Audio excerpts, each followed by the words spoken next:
struck the iceberg a glancing blow along the starboard side, and as the ship sank, just at the point where it was about ready to stabilize. Only a few hundred passengers survived the sinking, and only a handful of those are still alive to see the pictures of the ship as it is now. There's no sign of iceberg then, because it passed us. There's no sign of damage above waterline, and although she was supposed to be unsinkable. For decades, people questioned the Titanic's iceberg story, but now the truth is out.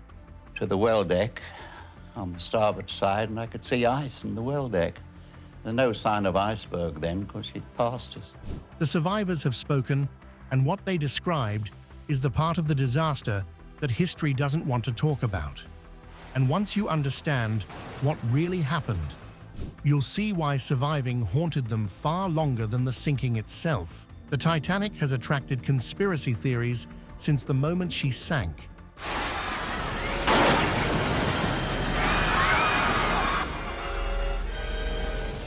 The ship was supposed to be unsinkable. This was one of the most repeated phases of that time. The ship represented the peak of modern engineering in 1912. It was massive, steel-built, and divided into 16 watertight compartments, designed so it could stay afloat even if several were breached. To the engineers, this meant the ship was exceptionally safe. To the public, that confidence slowly translated into something else entirely. And then, on her maiden voyage, she went down in less than 3 hours after hitting a piece of ice that lookouts spotted too late to avoid. More than 1,500 people died. The richest men in America drowned alongside immigrants in steerage who had paid their last savings for passage to a new life. That kind of catastrophe demands explanation. It demands someone to blame. It demands a story that makes sense of the senseless. So the theories multiplied.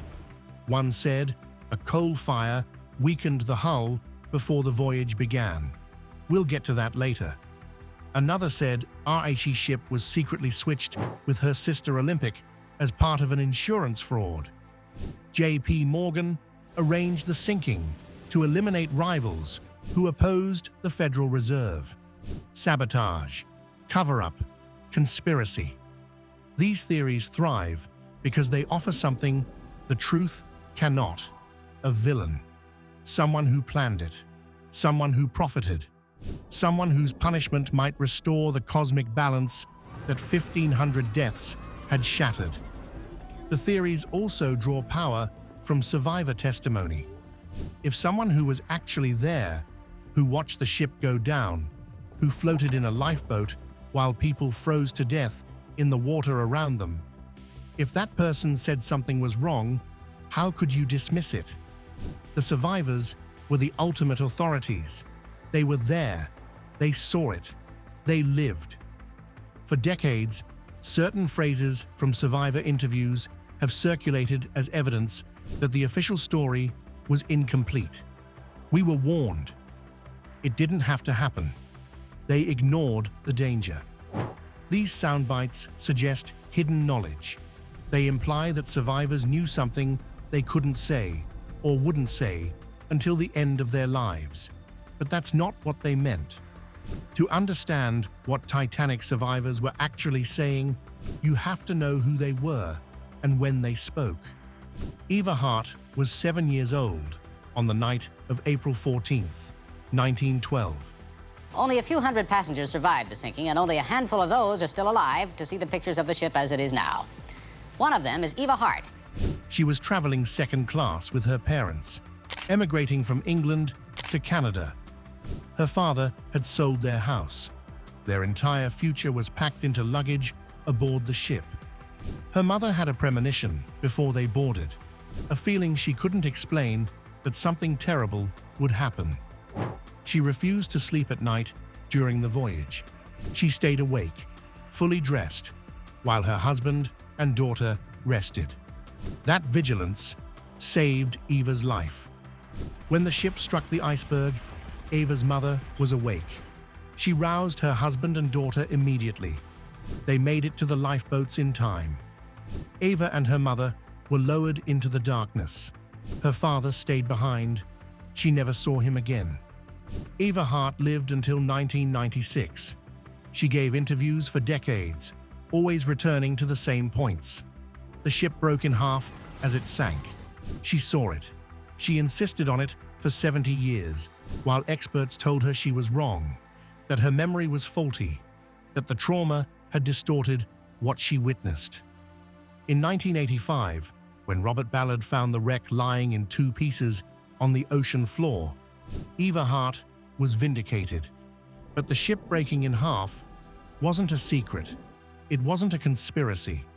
It was simply something the authorities had dismissed because it didn't match what the White Star Line's employees had testified. Jack Thayer was 17 on the night of the sinking. He was traveling first class with his parents, returning from a European vacation. When the ship began to list, he found himself separated from his mother, who made it into a lifeboat, and his father, who did not. Jack ended up on the starboard side of the ship as it tilted toward its final plunge. He jumped. The water was 28 degrees, cold enough to kill in minutes. Jack swam to an overturned, collapsible lifeboat and climbed onto its hull with about 30 other people, including Second Officer Charles Lightoller. They balanced on the capsized boat through the night, shifting their weight to keep it from rolling, watching people around them succumb to hypothermia. Jack Thayer later wrote that the cries of people dying in the water sounded like the high-pitched hum of locusts on a midsummer night back home in Pennsylvania. And then the cries stopped. The silence, he said, was worse. In 1940, Jack privately published an account of the sinking. He gave copies to family and friends.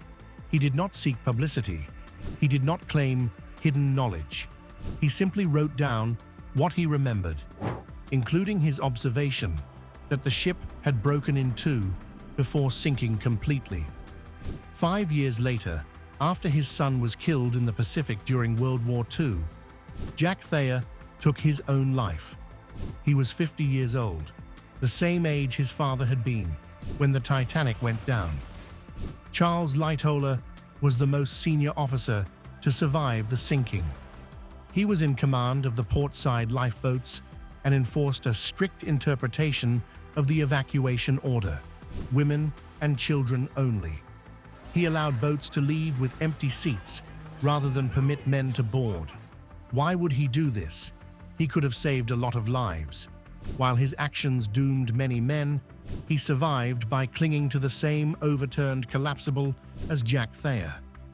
In the inquiries that followed, Lightoller defended the White Star Line, the captain, and the ship's officers. He was loyal to the company that employed him. He deflected blame. He minimized failures. But in 1936, he gave a radio interview for the BBC. And in that interview, he said something that cut through decades of official narrative. He spoke about the Masaba warning. On the night of April 14th, 1912, the wireless operators aboard the Titanic received a message from a ship called the Masaba. The message warned of heavy pack ice, icebergs, and field ice directly in the Titanic's path. It was the most specific and urgent ice warning of the voyage. It described conditions that were, in Lightoller's words, abnormal for almost any time of year, but somehow the message never reached the bridge. The Titanic's wireless operators were employed by the Marconi Company, not the White Star Line. Their primary job was transmitting passenger messages, not relaying navigational warnings. On the night of the sinking, they were overwhelmed with a backlog of personal telegrams from wealthy passengers eager to send word ahead to New York. The Masaba warning was set aside. It was never delivered to Captain Smith or to the officers who could have acted on it. In his 1936 interview, Lightoller made clear what that failure meant. Without a shadow of doubt, he said, "I should have slowed her down at once. That would have been imperative, and sent for the captain. More than likely, in fact almost certainly, he would have stopped the ship altogether and waited for daylight to feel his way through. The ship was traveling at near maximum speed through an ice field in the dark on a moonless night with calm seas that made icebergs almost impossible to spot. If the Mesaba warning had been delivered, the Titanic would have slowed or stopped. The collision might never have happened. 1,500 people might have lived. What happened wasn't sabotage, as conspiracy theories suggest. It's not human negligence either. It's just human beings getting overwhelmed with work. Maybe Titanic's wireless operators had had more staff. The ship would have learned of the danger. The warnings existed. They simply didn't reach the people who needed them. Still, the Titanic had lifeboats that could have saved a lot of lives. How come the death toll was that much? At 2:20 in the morning, Today marks 113 years since the Titanic sank in the icy waters of the North Atlantic. on April 15th, 1912, the Titanic broke apart and sank. The bow section, already submerged to the bridge, finally broke free and plunged toward the bottom. The stern rose into the air, hung there for a moment like a monument to everything that had gone wrong, and then followed. Approximately 1,500 people went into the water. The temperature was 28 degrees Fahrenheit. A healthy adult in those conditions could survive perhaps 15 to 30 minutes before hypothermia claimed them. Children and the elderly had less time. The shock of the cold alone was enough to kill some instantly. The lifeboats floated a few hundred yards away. They could hear everything. Jack Thayer heard the cries. He wrote that they blended together into a continuous sound, like insects in the woods, a chorus of desperation that seemed to come from everywhere at once. There was no way to distinguish individual voices, no way to pick out words or pleas, just a wall of human suffering rising from the darkness where the ship had been. Eva Hart heard them too. And then a very tiresome journey across Canada from there. So we were going to New York by fast electric liners, one of which went every day. She was 7 years old, sitting in a lifeboat with her mother, wrapped in whatever blankets the crew had thrown aboard. Her father was somewhere in that water. She would never know exactly where. She would never know if his voice was one of the voices she heard. The cries continued for perhaps 20 minutes, maybe longer. Accounts vary. Time moves strangely when you're listening to people die. And then the cries stopped. It seemed as if once everybody had gone, drowned, finished, Eva said decades later, the whole world was standing still. There was nothing, just this deathly, terrible silence in the dark night with the stars overhead. The lifeboats had room. Some had 30 or 40 empty seats. The people in the water were calling for help. The boats could have rowed back and pulled survivors from the sea. Almost none of them did. Why? The Titanic carried 20 lifeboats. They could hold 1,178 people. There were approximately 2,200 people aboard, which meant many people would have still died. It also meant many would have been saved, but that wasn't the case. When the order came to load the boats, no general alarm was sounded. Many passengers didn't know the ship was in danger until it was too late. The belief that the ship was unsinkable shaped behavior on board. So, when the ship struck the iceberg, Titanic clearly would have passed on its way to the big monster iceberg. there was no immediate panic. There are some reports that many passengers refused lifeboats, convinced the danger was being exaggerated, and by the time passengers reached the boat deck, chaos had erupted. Officers were worried about disorder and also the impending disaster. They were also worried about something else. The first lifeboat launched was number 7. It had a capacity of 65 people. It left with 28. Officers were afraid the davits would buckle under the weight of a fully loaded boat. No one had tested whether the lifeboats could be lowered while full. The boats had been tested with weight aboard while sitting in the water, but not while hanging from the davits. Rather than risk a mechanical failure that would dump passengers into the ocean, officers sent boats away with empty seats. On the port side, Second Officer Lightoller enforced women and children only, so strictly that he refused to allow men to board even when no women were waiting. On the starboard side, First Officer Murdoch interpreted the order as women and children first, and allowed some men to fill empty spaces. Your chance of survival depended on which side of the ship you happened to be standing on. Eva Hart understood this with devastating clarity. In interview after interview, she returned to the same point. If a ship is torpedoed, she said, that's war. If it strikes a rock in a storm, that's nature. But just to die because there weren't enough lifeboats, that's ridiculous.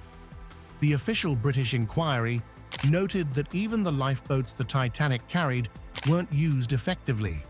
There was no boat drill. The crew had no advance instructions on what to do in an emergency. Passengers didn't know where to go. Officers didn't know how many people each boat could safely hold. The boats that did launch rowed away from the ship and kept rowing. Most never came back. It turned out that the occupants of those boats with empty seats were afraid. They worried that swimmers would swamp the boats, that desperate hands would drag them under. They worried about the suction from the sinking ship. They worried about their own survival more than they worried about the people dying around them. The horrifying screams of death didn't push them to make a return. Only one standard lifeboat went back. Lifeboat number 14, commanded by 5th Officer Harold Lowe, waited until the screaming stopped, then returned to look for survivors.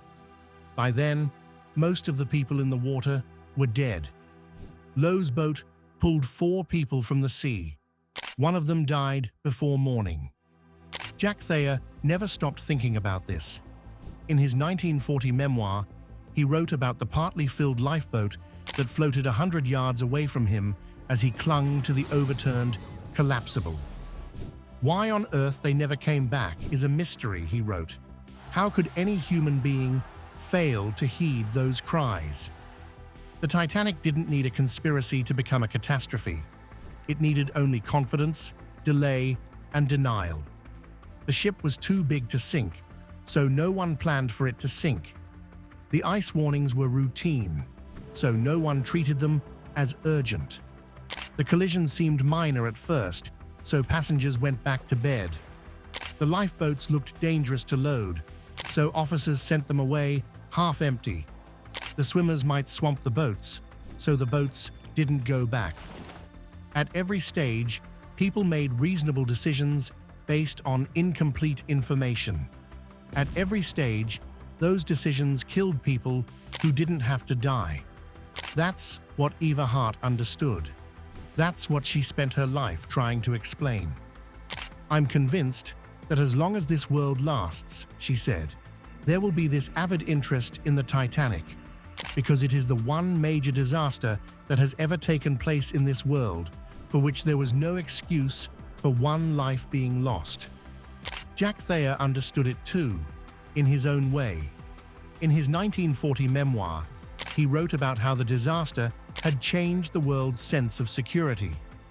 To my mind, the world of today awoke April 15th, 1912, he wrote. The survivors weren't revealing secrets.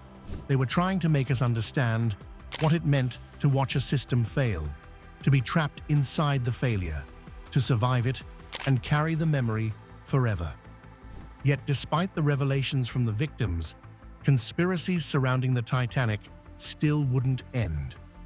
In 2017, a documentary claimed that a coal fire had weakened the Titanic's hull before the voyage, contributing to the disaster.